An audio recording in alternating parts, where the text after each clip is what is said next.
तीसरा सबक एसेट्स और लाइबिलिटीज के बीच फर्क और इसी के साथ आगे है तीसरा सबक जो कि कहता है कि लाइबिलिटीज और एसेट्स के बीच में फर्क समझें और हमेशा एसेट्स खरीदें।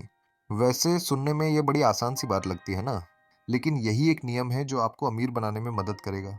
अक्सर गरीब और मिडिल क्लास लोग लाइबिलिटीज को यानी कि जिम्मेदारियों को एसेट्स समझ लेते हैं, यानी कि अपनी संपत्ति समझ लेते हैं। मगर अमीर जानता है कि असल में एसेट्स होते क्या हैं और वह वही खरीदता है। अमीर डैड किस किस प्रिंसिपल में यकीन रखते हैं, जिसका मतलब है कीप इट सिंपल स्टूपिड। उन्होंने लेखक और उसके दोस्त माइक को यही सिंपल बात सिखाई, जिसकी बदौलत वह इतनी मजबूत फाउंडेशन रखने में कामयाब रहे। इसकी यही सिंपल बात है कि लायबिलिटीज जिम्मेदारियों और एसेट्स संपत्ति के बीच में फ़र्क को समझें और एसेट्स खरीदें। लेकिन अगर ये इतना ही सिंपल है तो हर आदमी अमीर होता ना। मगर यहाँ पर मामला उल्टा है। ये एक्चुअली में इतना सिंपल है कि हर कोई इस बारे में सोचता तक नहीं है। लोगों को लगता है कि उन्हें लायबिलिटीज़ और एसेट्स के बीच में फ़र्क पता है, मगर उन्हें सिर्फ लिटरेसी के बारे में मालूम है, फाइनेंशियल लिटरेसी के बारे में नहीं। मतलब यह है कि इनकम स्टेटमेंट को प्रॉफिट और लॉस का स्टेटमेंट मानकर चलना चाहिए। इसका सिंपल सा मतलब है कि इनकम यानी आपके पास कितना पैसा आया और एक्सपेंस यानी आपके पास से कितना पैसा खर्च हुआ। बैलेंस शीट एसेट्स और लाइबिलिटीज के बीच बैलेंस बताती है।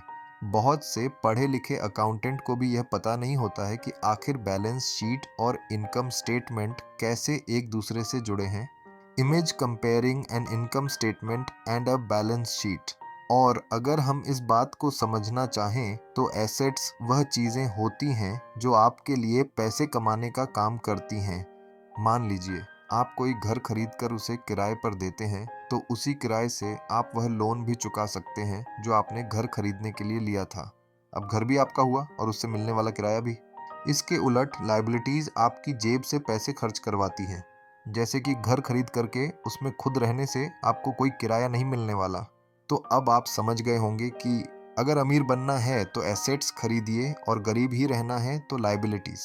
अमीर लोगों के पास ज़्यादा पैसा इसलिए होता है कि वह इसके किस प्रिंसिपल पर यकीन करते हैं।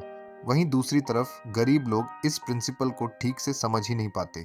इसीलिए इस बात पर जोर दिया जा रहा है कि सिर्फ लिटरेट नहीं बल्कि फाइनेंशियली लिटरेट बनिए। सिर्फ नंबर से कुछ नहीं होता। फ़र्क तो तब पड़ता है जब आप अपनी कहानी खुद लिखें। अधिकतर परिवारों में देखा गया है कि जो मेहनती होता है उसके पास पैसा भी ज़्यादा होता है, मगर उसका फ़ायदा क्या जब सारा पैसा लायबिलिटीज़ में ही खर्च हो जाए। तो आइए समझते हैं कि मिडिल क्लास आदमी अपना पैसा किस तरीके से खर्च करता है। और अगर यही उनका तरीका रहता है तो सारी ज़िंदगी वह मिडिल क्लास ही बनकर रहेंगे, या क्या पता उससे भी नीचे चले जाएं। क्योंकि आप देख सकते हैं कि उनका सारा पैसा लायबिलिटीज़ यानी कि जिम्मेदारियों में ही खर्च हो रहा है। कभी मोर्टगेज, कभी रेंट, कभी car loan, house loan, credit card का बिल, फीस, बिजली का बिल और भी ना जाने क्या क्या। उनकी सारी कमाई इसी में खर्च हो जाती है। दूसरी ओर गरीब लोग हैं जिनकी कोई लाइबिलिटी तो नहीं है, मगर उनके कोई एसेट्स भी तो नहीं होते। वह भी पैसा कमाते हैं, सैलरी पाते हैं, मगर हर रोज के खर्चों में उनका सारा पैसा उड़ जाता है। माना कि एक गरीब आदमी $1000 कमाता है, उसमें से 400 वह अपने छोटे से घर के किराए में खर्च करता है, 100 उसके आने जाने का किराया, $200 टैक्स और $300 खाने और कपड़ों में खर्च हो जाता है। तो अब उसके पास बचा क्या? कुछ भी नहीं। और कभी कभी तो उधार लेकर के भी उसे काम चलाना पड़ता है, जिससे कि वह और भी ज़्यादा गरीब हो जाता है। इसके विपरीत अमीर लोग एसेट्स खरीद के रखते हैं, फिर उनके वह एसेट्स उन्हें और पैसा कमा कर देते हैं। उनकी कमाई इस तरह 2 से 4, 4 से 8 होती जाती है। अधिकतर अमीर लोग दिमाग से काम लेते हैं और वह हर लोन पर लेकर उसे किराए पर लगा देते हैं। बिना मेहनत के हर महीने किराया मिलता है, जिससे वह अपना लोन भी चुकता कर लेते हैं। इसे कुछ यूं समझते हैं, आप मानिए कि लोन की इंस्टॉलमेंट $1 है, तो यह अपने घर का $2 किराया वसूल करेंगे। $1 बैंक को देंगे, $1 अपनी जेब में। तो हो गया ना बिना मेहनत के पैसा कमाना। तो एक्चुअली में अमीर डैड और गरीब डैड के बीच बस सोच का फासला है, अपना पैसा कैसे खर्च करें। सिर्फ यही मुद्दे की बात है और कुछ नहीं। 1966 के दिनों में अगर बच्चों से पूछा जाता था कि वह बड़े होकर क्या बनेंगे, तो सबके पास यही जवाब होता था कि वह अच्छे ग्रेड्स लाएंगे और डॉक्टर बनेंगे, इंजीनियर बनेंगे। तब सबको यही लगता था कि अच्छे ग्रेड्स लेकर के वो बहुत पैसा कमा सकेंगे।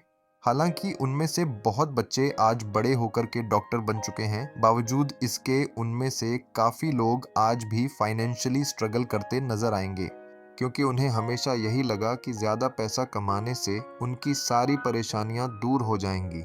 मगर आज के दौर में ऐसा नहीं है।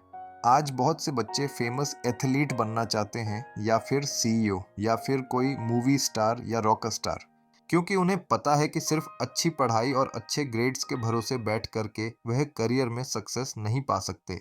तो सक्सेस पाने के लिए करना क्या चाहिए वो हम जानेंगे अगले पार्ट में। तब तक के लिए सब्सक्राइब करें।